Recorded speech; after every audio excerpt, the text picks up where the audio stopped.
যদি কেউ বলে যে এই যে 1 কোটি টাকা দিলাম, এই 1 কোটি টাকা নিবা না হিজাব নিবা, তো আমার চয়েস হবে হিজাব। এরকম একটা মেয়ে যদি আমার ব্যাটার বউ হতো। আরে খালা আম্মা একটু দাঁড়ান, হিজাব দেখে তো কাজ হওয়ার কিছু নাই তো, বোঝেন না? একটু সময় দেন, সবই দেখতে পারবেন, বুঝছেন নি? কেন? কেয়া বুঝতে হলে তো আপনাকে পুরো ভিডিও দেখা লাগে, বুঝছেন? আগে ভিডিও দেখেন, তারপরে কেয়া করেন, বুঝছেন নি? ওই দেখ, সন্ধ্যা বেলা বেগুন ক্ষেত্রে করতে গেলাম চুরি। আপাই যে নিয়ে একটু কি কইছিলেন, আবার একটু বলেন তো। যদি কেউ বলে যে এই যে 1 কোটি টাকা দিলাম, এই 1 কোটি টাকা নিবা না হিজাব নিবা, তো আমার চয়েস হবে হিজাব। এই পদ্মাশীল নারীর ভিডিওতে এবং ছবিতে মানুষে কি সব কমেন্টস করে সবাই নিজের চোখে দেখেন। এই লন হ্যাঁ 1 কোটি টাকা না, জাগা আমাদের একটা ঘুতে মারছে, হিজাব খুলে ফেলছে। আপনার প্রেমের মার যে অনেক বড় তা দেখে বোঝা যাচ্ছে, আর কিছু বলার নাই। শরম লজ্জা কোথাও পাওয়া গেলে আমাকে জানাবেন, আমি নিজ খরচে আপনাকে কিনে পাঠিয়ে দেব। কয়দিন পরে লাইফে এসে কান্নাকাটি করেই দেখো, বুঝছো? একবার জম্মের বিয়ে করা দেবানি। আমি লিটারালি কেঁদে দিয়েছিলাম। 1 ডজনের বেশি বিয়ে হয়ে গেছে, এত জামাই কই পায় এরা? এটা একটা সুন্দর প্রশ্ন আপনার।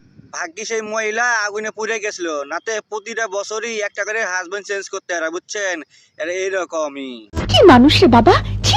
হেতি ডেলি বিয়ে করে। কি আজব কমেন্টস রে ভাই, বুঝলাম না। হেতের বিয়ের আলোচনা দেখে হের স্বামী রাসেল মিয়ার কথা মনে পড়ে গেল, বুঝছেন নি? আমি সাধারণ মানুষদের একটা কথা বলবো যে আপনারা আবেগে পড়ে অন্তত বিয়ে নামের জিনিসটার সাথে জড়াবেন না। বেগুনলাই অমনি আমার হাতটা নিল ধরি ধইরা এই বেরি নতুন স্বামীরে নিয়ে খারাপ সময় দাদা ভাই রোমান্টিক সিনে আছে, বুঝছেন? ভিডিও পোস্ট মোস্ট করে রাত্রে কি কি করবো সবকিছু করতেছে, বুঝেন নাই? মানে সব শিডিউল করা আছে। আর এই দিক দিয়ে মনে করেন পুরান হাজবেন্ড রাসেল মিয়ারে হুদে হুদে আপনাকে কয়দিন আগে কামড়ালেন, বুঝেন নাই? মানে কামড়ালেন তো কামড়ালেন, মানে এমন কেমন কামড়ালেন, রাসেল মিয়ার জীবনটা শেষ করে লালেন।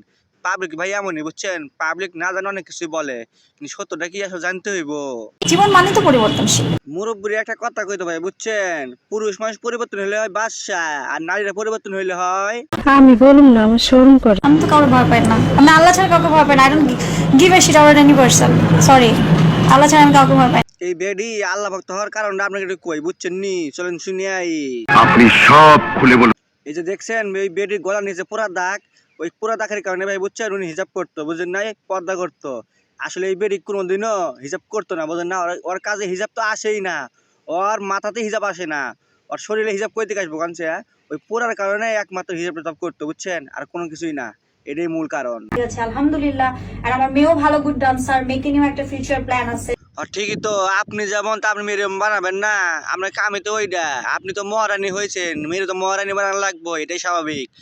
আপনার তো হপ্তারা মারা, বোঝেন নাই? মহারানী আপনারা ও ঠিকই আছে, আপনাকে দ্বারা এরমই হইব। আপনি আবার শিখে যাবেন, আপনি মেয়েরও সাথে করে নিয়ে যাবেন, বুঝেন নাই? ছোটবেলা থেকে ট্রেনিং না দিলে তো বড় হলে তো শিখতে পারবো না, বুঝতে পারছেন নি? নিঃসন্দেহে তুই ঠিক কথা বলেছিস।